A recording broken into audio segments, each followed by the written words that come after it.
and ideas I've used in my life in order to help you to get to that next level. You guys are in an industry which is absolutely for modern day marketing. Market, how to reach Gen Z. I'm going to give a bit of an intro. So this was me when I was 21, and this is me building a website which then came to be known as Fanbytes. I was still in my second year of university, and I basically had seen the rise of influencer marketing. And I said, we should build a business in this space. I had no clue about anything at all. This is probably a similar thing when you start getting into an industry and you have absolutely no clue. This is another picture. This picture is of myself and my co-founder. And the guy in the middle, you may not know him, but you definitely may have heard of his company, especially the men here. The guy in the middle is a guy called Nicholas Wheeler. And Nicholas Wheeler is the founder of Charles Tyrwhitt Shirts. By show of hands, who may have shopped those Charles Tyrwhitt shirts? There you go. And that certificate he is holding is his investment into Fanbytes, where he invested £15,000. Remember, we were 19 and 21 then. He invested £15,000 for 6% of the business.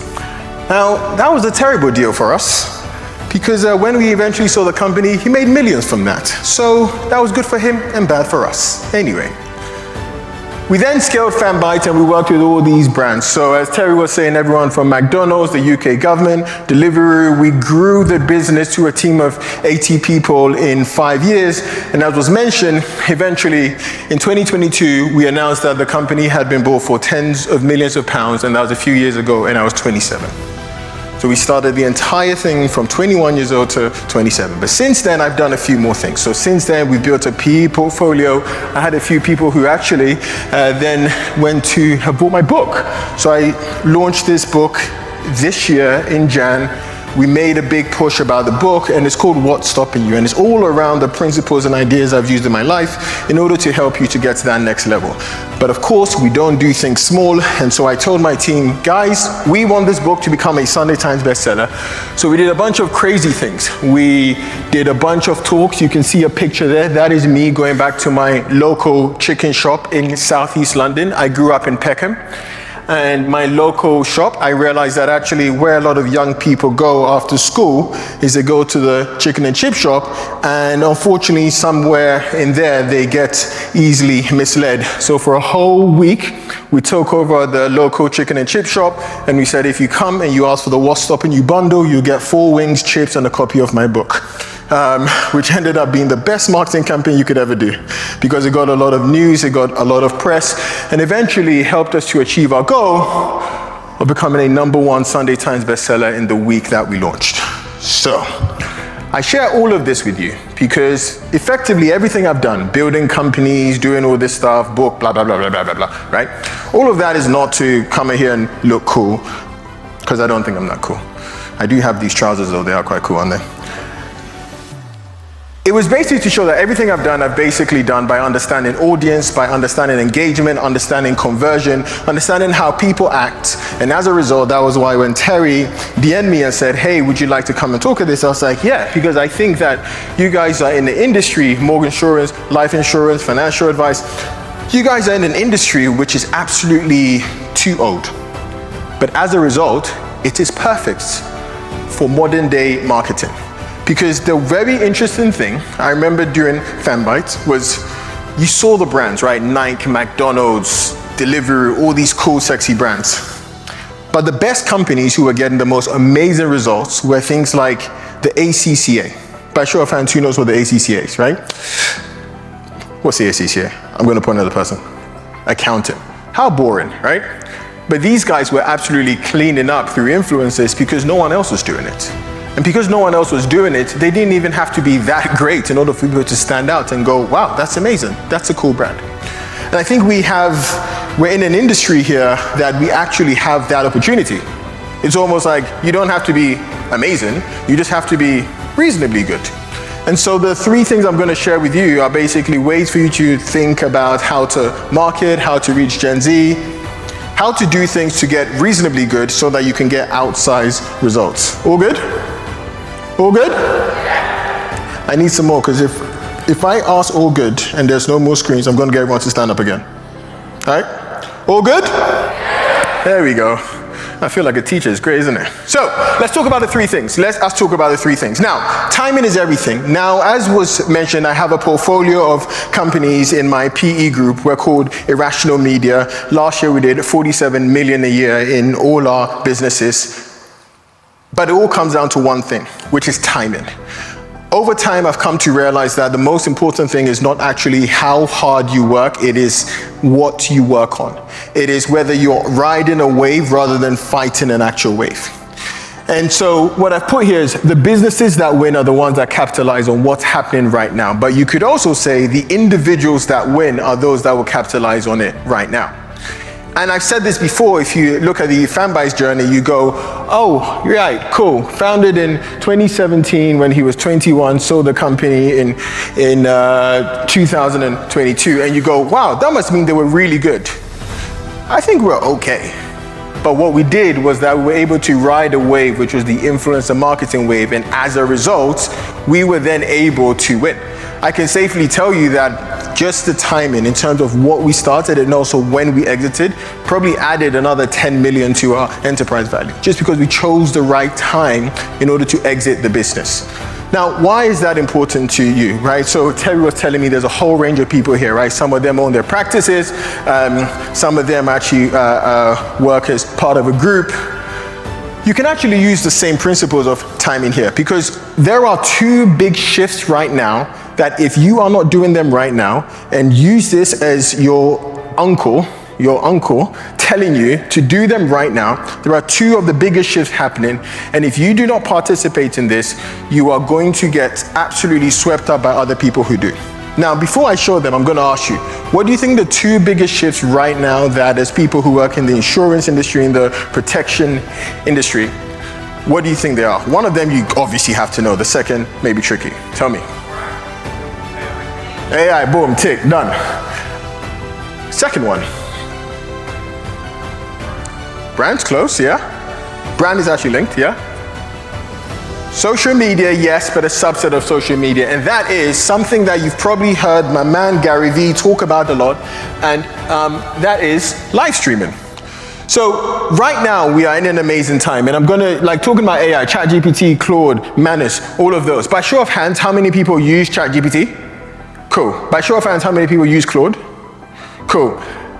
Everyone who's using ChatGPT, get off that, use Claude. The reason why is very simple. Like, Claude is much smarter, it's much better. Now, of course, it's way better to use ChatGPT than not using ChatGPT. And for those who are not using AI, show of hands. All right, so you guys should leave. Can you click out? Look, we are living in the most generational time in terms of wealth creation and knowledge transfer. And for those who are still on the fence thinking about how they can use AI in the businesses, how they can use AI as individuals, this is not something to think about. This is not something to think about, because we are in a world right now where you are in a competition, not just with the people in your country, but also the people in the world.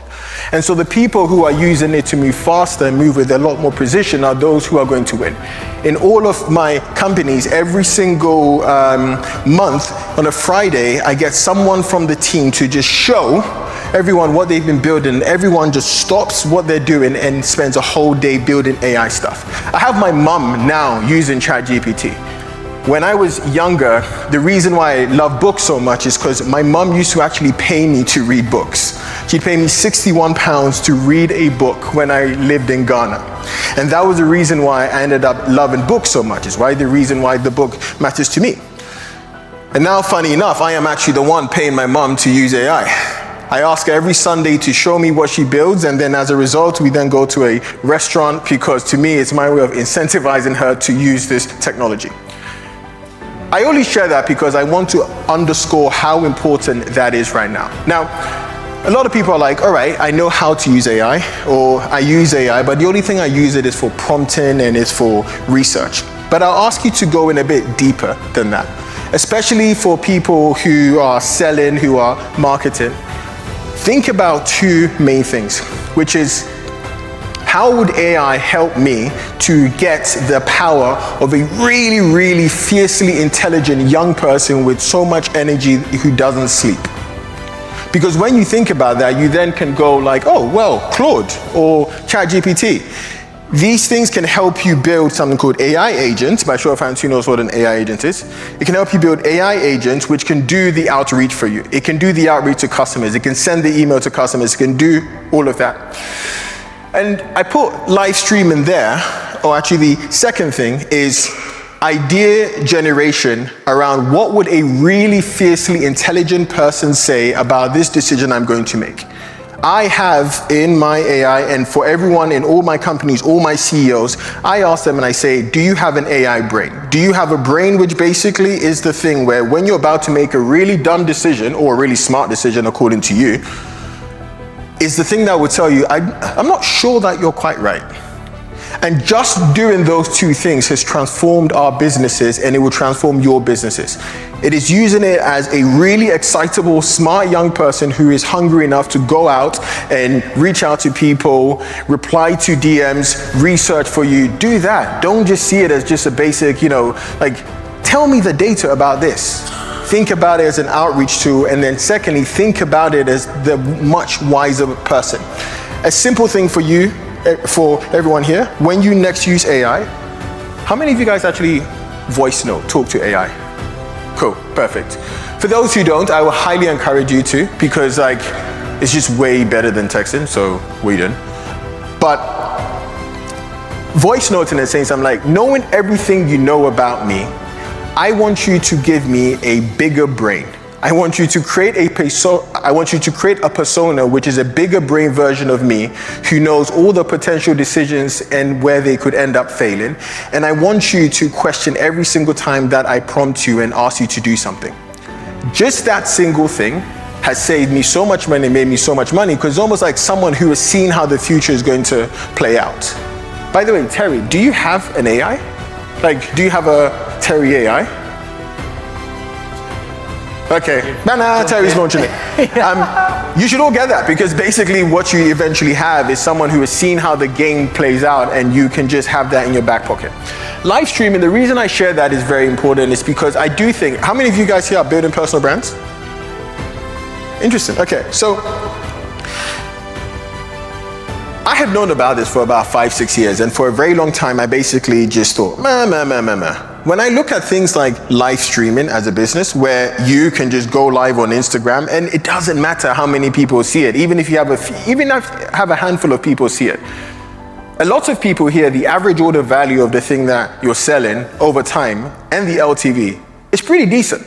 So actually, if you only have 50 people who are watching your content and looking at your content, and some portion of those 50 people, even if it's 10 people, go, hey mate, this sounds good, I'd like to know more, it actually didn't cost you much to get a pretty good deal.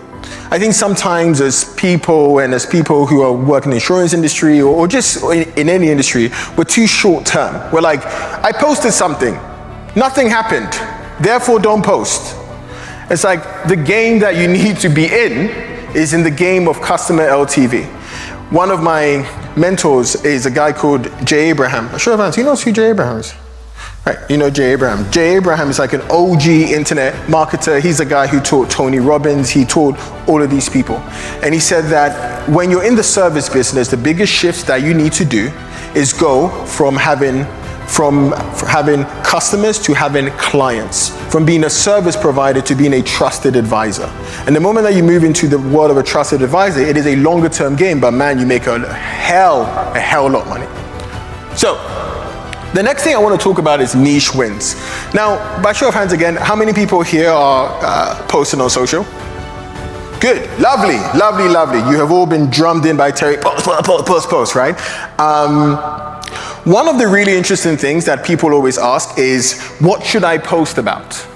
What should I post about? How should I post? Now, as you know, as I mentioned, I've been in this game since 2017. And I've seen the different ways of social, of Facebook, of YouTube, of Instagram, of TikTok, of Pinterest, of blah, blah, blah, blah. And there is one big trend that is going on in the entire ecosystem, and that is the rise of niche fame. So when we think about social media, sometimes we think about the biggest followers, the biggest views, right? Because that was what we came to see as success. But now what's happening is the amazing world of niche fame. So niche fame is the idea that you don't have a ton of views, But the people who you get the views from are the exact people. And there's a whole rise here, and there's a phrase that I have, which is, the play is not to be well known, it is to be known well. It is to be known well by the right people who say, I think about this thing, and I think about you. Because what happens is that you are then going to open up a flood of potential customers. And I wanted to give you a few examples of this. One of them is actually in the insurance industry, and one of them is just a page that I really love, and I know exactly what is going to happen to that page. So, before that, one of the things here is in the space of protection. It can be very easy to say, we're going to share advice. Advice for business owners, advice for people moving, advice for people who want life insurance, advice for people who want mortgages, advice, advice, advice. But then you're on a sea of other people giving advice. The smarter thing is to say, all right, we give advice for divorcees in their 40s. So if I'm someone who is going through a divorce in my 40s, I go, that guy, that girl, they know exactly what I'm talking about. And so as a result, I am going to engage with that person. And that is what I mean when I say that niche wins. So for you, one of the things that I tell so many of my portfolio companies that I do is I take a big circle, right? Terry, can I run this? Yeah. All right, cool. Yeah, cool, let's go for it. This was not what you're expecting, eh? But that's all right. Yeah. Oh, go right again. All right. So what I do, very simple, I take a big circle. So let's say this was my customer. Bloody heck, man. All right, this was my customer, right? And then what I then end up doing is I say, all right, I sell life insurance to people, all right? So let's say that's my circle, that's my niche. All right, what I might then do is do something like another circle. So inside of this, maybe I give life insurance, my life insurance is to men. Okay, cool, fine. But then you can then do another one, which is life insurance for men over 60. Then you could do another one. Life insurance for men over 60 who have worked in professional services their whole life. And so now all your messaging basically becomes, I talk to that person. And you're not gonna get a ton of followers, but man, the people who follow you, the people who watch your content, are going to absolutely love you. And that's what I mean by it's way more important to be known well than to be well known. Now I wanted to give an example here. So, who has seen any of these two people? By show of hands. All right, so the first person, I follow him because I think he is absolutely ridiculous and he's going to absolutely work. So STP means sticky toffee pudding. This guy's entire Instagram account is that he goes to restaurants and tries their sticky toffee pudding and reviews it. This guy gets millions of views every single week doing this. This guy, however, is going to be so successful. And you know why? Because he has now become the voice of sticky toffee pudding. And when Waitrose and M&S want to launch their new sticky toffee pudding, rather than just saying we're going to launch it, they're going to go to this guy and say, let's do a range. You know what? We'll pay you $500,000 to just be our brand ambassador. And you know what? Every percentage that we sell of this, we're going to give you a cut. All because he talked about sticky toffee freaking pudding. Now, I want to show you an example of this. Let's go. I've just had one of the most disturbing sticky toffee pudding experiences of my life. Well, earlier today, I was at the Chandos in Trafalgar Square for a routine STP inspection when I noticed that there was something up with my team. Okay, are we ready to order dessert? Someone took that off him. What's going on? Can someone please tell me what's going on? I'd like to look at the menu, please. Right, so we've got here a sticky toffee pudding, fine, chocolate brownie, affogato, apple and blackberry crumble, ice creams. Add chopped brownie or chopped sticky toffee pudding and cream to your ice cream. So you're telling me ice cream with a side of sticky toffee pudding? I'm afraid so. I'm going to need to take a moment. Sorry.